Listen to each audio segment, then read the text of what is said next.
everybody, and welcome again to another episode of the Virtual World with me, your host, Nigel Kilpatrick.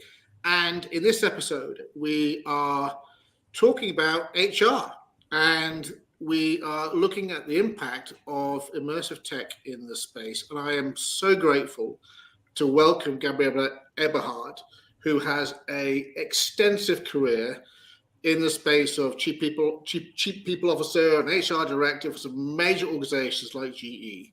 So Gabriella, welcome and thank you for joining us today. We're very blessed to have you here. Hello, Nigel. Hello, everybody. It's really a pleasure being here with everyone virtually today. And I hope we are going to have a very interesting conversation and dialogue. I'm really looking forward to it. Well, actually, you said something very interesting because you and I have been talking for several months, and every time we speak to each other, we always have a great conversation. So, and that kind of spawned us to think, listen, why aren't these conversations being given to everyone else in the community? So that's why we've joined. So it'd be great if you could just tell everyone a bit about yourself, about your career, and then we can delve into the main topic, if that's okay. Sure. And dialogue is one of the channels, I would say it's the most powerful, bringing people together and getting from A to B and finding new things, learning from each other. So I have worked in 7 different industries, and I think I share it with pride, and the right pride, if you know what I mean. I think I managed to break down the perceived or real boundaries of different industries. I worked 12 years in FMCG in the early stages of my career, learning about human resources, people, and leadership development. And Kraft Foods was the time when I think largely who I am today was made, and at least the hard skills were learned on the ground. I also worked in consulting. Actually, I didn't even mention that, but 5.5 years preceding that was in the field of financial and economic studies in the field of agriculture and forestry portfolios, working with an international team of experts where I learned about speed and how to get things done without hesitation. I also had a bit of Deutsche Telekom in information communication technology industry, and learned a lot about managing change, bringing people along, and driving simplification. And then I luckily spent 10 years in an big giant company, General Electric, which has recently been split into member companies. Luckily, I worked through 4 different industries in one company over 10 years, starting in lighting, which was the absolutely I would say exciting time of talking about selling end-to-end customer solutions instead of products, managing manufacturing and supply chain in a very new shape and form instead of flow business, driving a project business. And myself experienced a global SAP-based ERP implementation. And I think that's where the attitude and the aptitude towards technology started as an agile leader. Being an OCM change management leader for that big project was something that I will always remember for the rest of my life because of the learning, because of the fun, the collaboration across borders. And then from lighting, I ended up working for financial industry in GE Capital at the time when the international business was sold, divested. And then I moved on to GE Mining, which was like a startup, an amazing business at pathways to grow in a $30 billion marketplace and become digital and provide end-to-end mining solutions to customers, having a digital layer on top. And we did some phenomenal things with the people, expanding their skill sets, being able to sell a very different, I would say, product and solutions and services aftermarket.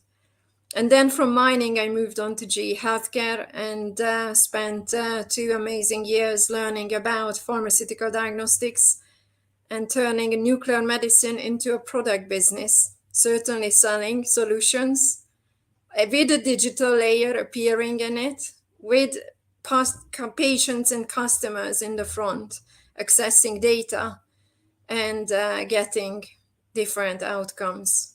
And the last stage, I recently wrapped up my assignment with a private family business working in the philanthropy space and hopefully indirectly contributing to doing good at system level, bringing about inclusive economies, sustainability, and a better future world. Wow. I mean, extremely talented and a huge career. So again, thank you very much for joining us. And based on all of that experience and career, and by the way, everyone who's listening, if we go off on tangents, don't worry. This is how every conversation that Gabriella and I have go down different paths. But based on all of your experience, what do you think really are the kind of trends that's happening in the CPO HR space now or next couple of years? What are you seeing that are in the space, and then we can talk about how people should be really focusing on managing that change or going through that challenge. What are you seeing as the biggest trends at the moment? I'd love to step back because the trends in the people space are certainly driven by trends elsewhere. At least if we do our job well, it's definitely tied, connected, and aligned with what's happening out there. So I think the most important thing is that the role of HR is under the capability spotlight, as you mentioned it in your blog. And what it means, there are recent trends that we observed, and they all bring some implications to organizations. So regarding the current recent changes in industries, there are advanced mobility applications, there are sophisticated smart home devices, innovation in the consumer tech and enterprise business solutions, autonomous robots handling a wide array of tasks already, and AI is empowering agricultural machines for a more sustainable production and farming. So it is present, this technology change, and we also discuss with you whether it's a disruption or not, and whether disruption is good or not. It is already with us, it has been. And I think what's fascinating to observe that there are some accelerating trends. So for example, the role of AI and machine learning, not only in the consumer space, but the usage of it in our ways of working and how they can help us become more effective or efficient. Continuing move away from talking about products and a greater focus on conversation and how the systems and technology can help us. There are lots of other changes. Content creators will actually help populate the metaverse and a move away from 2D to 3D. And the structures, the virtual items that will rise as a result will inevitably change our lives, and it will come into the workplace. So the way I view these changes, that these key enabling technologies will need to be embraced, will need to be, I would say, adopted to the level of the organization in the journey where the people are. And you need to meet the people in this journey where they are. You can't throw this at them. So I would say that change management and how we deal with the people side of change is one of the key trends and continued trends that HR professionals need to deal with. Another thing, if I may point, usually we speak about people, process, technology. And I think it's still the same analogy to continue to approach what we do in HR. We just have to acknowledge that the needs are changing and we need to apply different approaches. And probably what is also a trend, HR needs to take the lead, the thought leadership, going hand in hand with technology, with the IT department, to talk about what's the best solution. And there is no a fit solution for all. It needs to be really like, what do we really need in the business to achieve our objectives? Yeah. I think you and I have both spoken about it, and I wrote about this in my blog. So thank you for mentioning, because I quickly went off and put that. If anyone wants to see it, I mean, the web address is there, but go to iceberg.io, icebergcreative.io, and you can see the blog in there. But one thing I was really talking about, and I think that you and I spoke at length about recently, was that, particularly around immersive, this is a time for HR not to miss the boat. And it's also a time for HR not to take a step back, but to take that leadership position, as you have said, because you actually made a very valid point as we started off the conversation, which is probably, and again, you probably would be a much better authority than I, but for probably the first time, the external factors that are coming into the world of people, as you so rightly talked about, are so prevalent for them, and it's probably a worry. Because, as you say, having to get into the organization to talk to the people about how this is going to affect them is very significant. Rather than enforcing something, but engaging something is probably the biggest difference. So we've certainly seen it from Iceberg Creative. Yes. And so HR certainly can't miss the boat, or I can be quite verbose about it, saying they can't miss the trick, because they've got to stand up and be accounted for. Because if you look at all the research papers talking about the new employee that's coming into the market, they would have already spent 4 to 5 hours a day in the metaverse in the next, as they enter the workplace the next 4 to 5 years. So how are they going to be able to accommodate for that switch in technology? I mean, it's not something that I would necessarily embrace, but the new leaders are going to have to embrace it. So it's a really complicated problem. It is indeed, also because it's a lot to take in. And very interestingly, I guess it's also thinking about our ability as human beings, how much we can deal with at one time. So definitely I resonate with your thoughts. There is a new way of leadership emerging in this new world. And that has to be very sensitive to how we are enabling people. And I think the success and failure rate of projects will definitely improve, provided that we are able to understand that these projects are not going by the book, because there is so many unknowns in this. And I think what is very interesting to see that there are different groups. So certainly the consumer metaverse exemplified itself in immersive games, in different new shopping experiences, and the explosion of VR goggles and all the cool stuff. And those are the ones that are probably easier to kind of embrace, because it's associated to joy, new opportunities, and positive things. In the business side, it takes, I would say, courage, knowledge, and the ability to deal with the unknown, because it's probably a continuous learning at super speed, how we are going to immerse in this and drive a whole organization, exposing people, resources beyond our own. And it's not about the experience itself, but it's about the material opportunity or loss, or the impact we make on others or on our business. So I think it will really take a huge amount of resilience and also intelligence and wisdom to be able to deal with it and cope with it and understand. We just cannot know it all.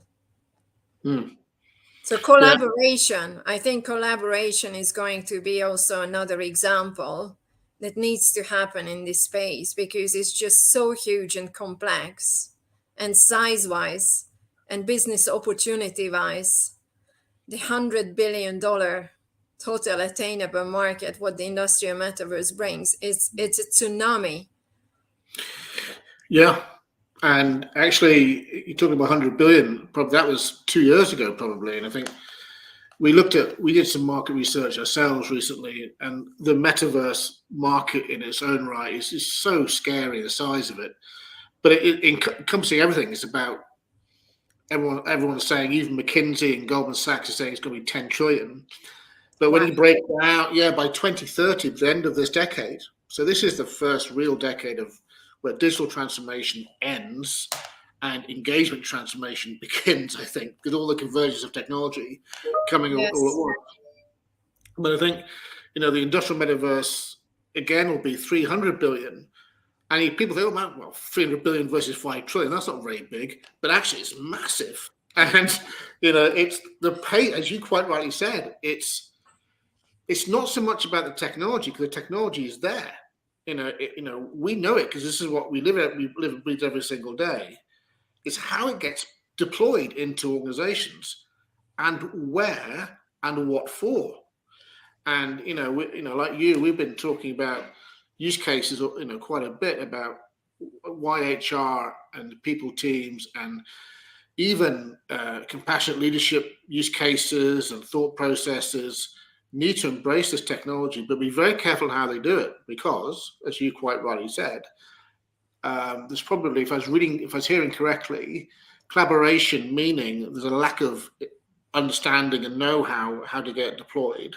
This is why collaboration is so important, and who you listen to and how you start as well. So hence why we created these XR accelerators to help people, help kind of department leads get a handle on, just trying it out and experimenting it. But everyone, there needs to be a quantifiable benefit each and every single time. But this is why we created this stuff. So it's a big challenge, it feels like, particularly for your space. I mean, the whole people team, people officer, HR director. How do they, obviously collaborator, how else would they overcome this big challenge? Because it's huge. I think it's an interesting inflection point where we are at collectively as a function. I have spoken with a few people, similar leaders like yourself, playing already in this field, in the technology space, and talking about the importance of partnerships between the functions and leaving our silos behind and being able to think through and say, I would say, expose yourself with your vulnerability that you just don't know, but let's talk about it. And what I found will be very helpful for any HR professionals, that there is so much public knowledge out there. Just to have your readings, understanding, and then asking the questions, what does it mean for us? What's happening out there? What will this imply on my nearest circle of organization, whether it's a global business with a few thousands of people or it's just your team? And I think the key themes will be think in analogy. There are some buzzwords out there and clearly opportunities. And I would say the positive thinkers talk about democratization, personalization, automation. These are big things. What does it mean? And what is the impact of these on our inner culture? And there are also some known issues regarding data governance, so data quality, how to meet standards, security, privacy, or the compliance. It is becoming so complex. And there are players out there who are specialized in those fields and will be able to help. Regarding employee well-being and mental health, that is a very important part where I would say the people function ought to play a role. And probably that role might be a little different than in the old days. Yeah. I think the good HR conventional managers were the listeners, the helpers, providing support and being always there. I think we need to take a leap change in that and think far, far away from that and ahead. What will this bring? What will be the implications on my workforce? Where will people meet their personal aspirations? What will bring them satisfaction?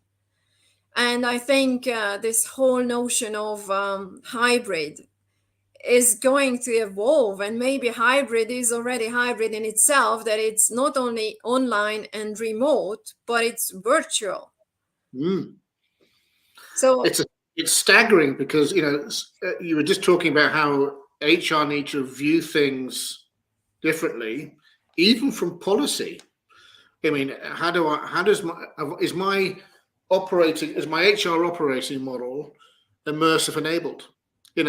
Is it going to cater for my HR professionals and my HR leaders and HR team leaders to be aware of when someone is metaverse sick, or someone is got a dangerous avatar, or how should they interact with other people in the virtual world with avatars who they don't know who they really are? What is my duty of care in this virtual world? And how do I cope with it? And it's a whole new set of training, not just for the entire workforce that are going to be immersively enabled, but it's for those managers who are helping those people. So employee well-being will be very, very different. I mean, depression. You and I spoke. I'm interviewing someone in the near future who was one of the first people in the metaverse over a decade ago, who got completely controlled by it, and then went into a really poor mental and physical state. And that's just one person I know of. You multiply that in the thousands within the business. Yeah, I mean, HR got a very different new set of agendas and rules, to cope with. Yeah, it's really fascinating you mentioned that. And I think what is also fascinating, it can be seen as a threat. And the way I tend to view these things, this is yet unknown aspects of our future. We need to be aware, and we can have some mechanisms in our ways of working and operations that help learn about it, understand it, and instantly deal with it, and learning from those, building in some prevention. I think knowledge transfer and equipping people with the right knowledge and raising awareness is going to play a critical role. And I think there is also probably a fear related to that regarding AI and the future digital world. People are afraid that it will be able to replicate human intelligence and interactions. And certainly there are debates, but probably more closer to that, there are clear messages that it's never going to replace that. It is, first of all, it takes time, if ever, and I wouldn't get there because it's not my area of expertise. Second, I think what it gives us is an amazing opportunity to understand the real skill gaps, the scarcity and the relevance, because that keeps people busy. That's what's on their minds. Like, where will I contribute? Will I be needed? So I think if we can turn our talent function into an accelerator of teaching people about what the strengths are we need in the future business, what are the skill sets we value, what are the solutions that we can bring to the attention to people to learn and to turn themselves into something that is satisfying for both them to be themselves and learning new skills and finding the place where they can contribute. It's also another fear, I think I just reckoned it the other day, that it can also make up facts. So misinformation is going to be another key theme to deal with. And again, what could be the role of HR in that? Teaching people, learning, having policies, guidance in place, and making sure that we are able to actually recognize the problem of misinformation, and also have mechanisms in place in businesses how to prevent and how to mitigate the risk or deal with the impact. I also captured another one which I felt might be very important. It can also reproduce the new metaverse, and some of the digital solutions can reproduce the biases of the human world. So some of the solutions and technology in, for example, ATS, applicant tracking system, or recruitment solutions, it's clearly understood that yes, there are some early learnings about bias, but I am a very, I would say I'm again on the positive front, that everything is about learning. Everyone just need to play the role you are best at, and human resources can be a guardian of bringing in these new technologies and applying them with consciousness, taking it as a learning cycle, implementing it as a pilot, making sure that you are aware and dealing with the impacts, and continue to march on. Yeah, I mean, it's very. I'm looking at that marching on end to your sentence there is interesting because as you've been talking out, thinking this through, because reality is to try out new technology in any organization requires the usual budget cycle and budget provision. And typically, the budget provision for IT has been very siloed and very binary. We all know where it goes and how it in the realm of CIOs. But I would now make the whole budgeting cycle, the CFO, in terms of allocating budgets and funds, that HR become the pilots for immersive tech, not the tech teams, not the standard old traditional teams, because the world of technology is very, very different. But therefore, as you mentioned earlier, the implementation approach of that technology has to be very, very different. And I think, and I'm very passionate as you are, that HR, without the support of the kind of the financial allocation of funding to be the early adopter of technology in an organization that has this huge effect on, as you know, process, policy, and technology, from a position of HR, that organization is going to struggle to make immersive technology be adopted. I agree, and I hear you again. And the way I was thinking about it is, I mentioned, so it should be people and technology together. Yeah. Could HR become a conduit in support of this acceleration that all these trends drive? And where to start? First of all, the answer is yes. And where I would start, I would think through what needs to happen at the back end. Starting with questions, how to meet, for example, the demand. There was a question in the commercial businesses when they set up their retail channels. Omnichannel retail imposed a hell of a lot of choices, exposure on consumers. And I think it's the same. It's like omnichannel in an organization. If I want to use the analogy, for example, fulfillment providers, they respond to the continuing commercial evolution. They are leaning into technology. They are rising to the challenge. They are introducing robotics and AI. And that drives the industry discussion. So supply chain leaders nowadays talk about not even digital transformation, but digital first. They talk about digital twins. It enables them to view things similarly, like projecting the future. A decade ago, we would have been seen crazy talking about this. And now they are able to play out scenarios, think about different outcomes, and deal with the consequences and model it. I think it's also fascinating to see how much space data-centric approach is taking on the market. So HR shouldn't be any different. It's another, I would say, pillar for us to think in managing data, using it for good, don't getting bogged down with producing this information for the business, but getting the right technology in space to get it at hand and really deal with what does it mean for us again? Where does it lead us? What are the leading measures we want to build on and understand how we need to shape our organization to be future proof and stay relevant in this space?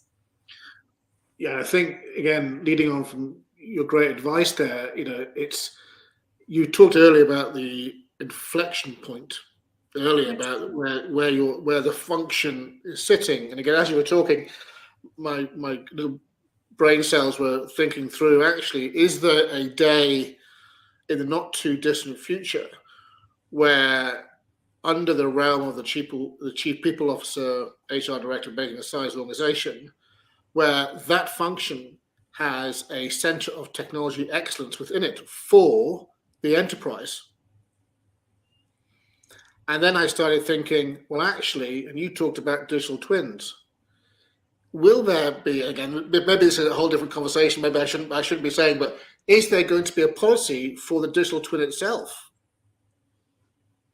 Who knows, right? So because that digital twin is performing functional work on behalf of the organization, therefore it has a commercial impact. So will that digital twin have rights and policies and rights of work, all that kind of stuff? Again, that's in the future, but I do think that, I don't think we're that far apart. If the CPO, if the CFO has got the wherewithal where that function becomes a center of innovation of this new technology, because it's that inflection point. I think it's critical, and without the support, the budgeting and the implementation support, the change management support, now and legal support around policy and all that kind of stuff that goes along with it, I think organizations are going to struggle, and those that struggle, it's their fault. They should have given HR this ability, and they're going to miss it. I would answer the question with a very strong positive belief again that in my world, the way I envision how we ought to play as true, genuine partners to any businesses, it is possible. Yeah. In my word, the people function leader, regardless what the title is, and the team members of that function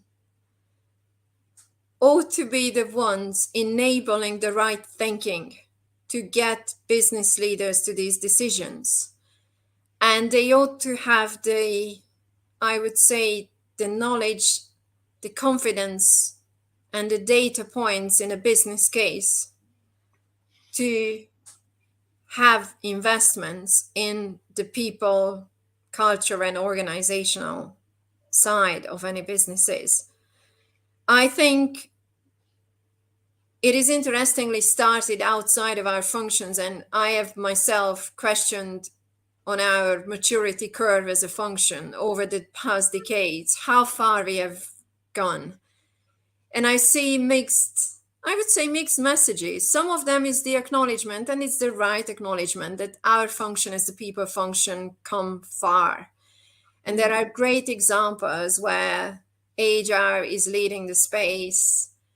And I would say, yes, still there is a bigger step to be taken, and that's the future, the way you described it, to really lead from there and bring in any of the examples, applicable technologies that make your people operations and your people effective, happy, balanced, and being their best at work. I would say, every technology adoption should be driven by a growth, I would say, objective. And for me, growth doesn't limit itself to profit. It should be people, planet, profit. So probably I would love to have the 3 Ps. But it's all about growth. And I think the questions we should ask, what are the people and organizational aspects of your business strategy? What's required to enable your business to deliver on those? What are the components in the people function that will contribute to those? What are the operational technology solutions that are offered in that space, and what can we apply? I think it's all about understanding your strategy, really being there together with the leaders on this journey, and continuously translating the business strategies into implications and enabling the people to get there with tooling, efficiency, solutions. I completely agree. And what a wonderful summary that you've just given there. And again, every time we talk out, I keep on thinking out loud. Maybe I should do a podcast with CFOs to say, why aren't you allocating funding to HR for technology? You should be doing it. But maybe we should create a movement to make sure that in 3 years' time, every HR leader's got a headset on them and understanding what's going on in their space. But which is great. And it's a fascinating summary there. Which is almost, you've given it advice. And I was going to ask you, if you were to, as we end up on the podcast now, what advice would you give? What's your parting advice to give to HR directors, chief people officers, or anyone in the people profession, talent acquisition leaders, everything around immersive tech? Obviously, we're focusing on immersive tech, but what advice would you give them? What's your last passing thoughts? Let me reflect on the comment you shared with the smile that you would want to invite and probably consider CFOs. I would say the first advice relates to that. We all should play in one room, regardless of the label, the title, the functional background we have. So I wouldn't want to say that as people function, we need to have the approval from the CFO or the finance guys, and we need to probe each other. No, we should probe our business strategy collectively. Yeah. We should sit down together and ask the open-ended, powerful questions. And when we talk about certain ongoing investments, we should look at, are we on track? How are we coping? Are we delivering on the targets? What does the people side of the organization tell us? And I think every other decision stems from these kind of conversations. And then it's not about selling and having a buy-in, but it's about presenting it together and pitching for the approval of the owner, shareholder, whoever is the top decision maker. So I think IT, finance, HR should go hand in hand, live and breathe together, and enjoy it instead of pointing out what's missing on the other side. So that's one. The second one, go. Carry on, please. This is great advice. Carry on. The second one I also think about, let's deal with what we can influence. I wouldn't even use what we can control. There is this old model, which is a valid one. Slot things into what you can control, what you cannot control, and what you can influence. And I would approach any considerations into investments into technology from the people space based on this. I wouldn't let myself be overwhelmed by the tsunami of information and offers. I think what's needed is start from your business strategy. Look at how your supply chain folks are doing with the digital twin. What are the skills needed in order to become a data-centric organization? What are the precautions needed to be put in place in order to safeguard data privacy, compliance? So I would say be a thinking partner. And do what's right and do what's fit for purpose and share, learn from each other, embrace failure, and get up fast. So probably that's the second one. And lastly, I would summarize thinking about disruption and whether the industrial metaverse or going ahead and leading from the front as people and culture function. Use your knowledge and experience from the past and turn that into a future asset. So continue, don't leave behind what worked well, but make your pioneer step outside of your comfort zone as HR and have followers, the same thing, people who are able to adopt it sooner. do it at the right scale, have a pilot, learn from it, and never leave behind the continuous learning and improvement cycle in anything you do. Yeah.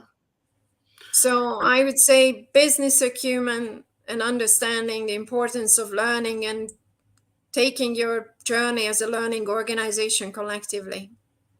And be confident, I guess.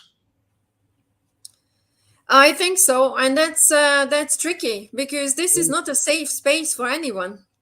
That's very true.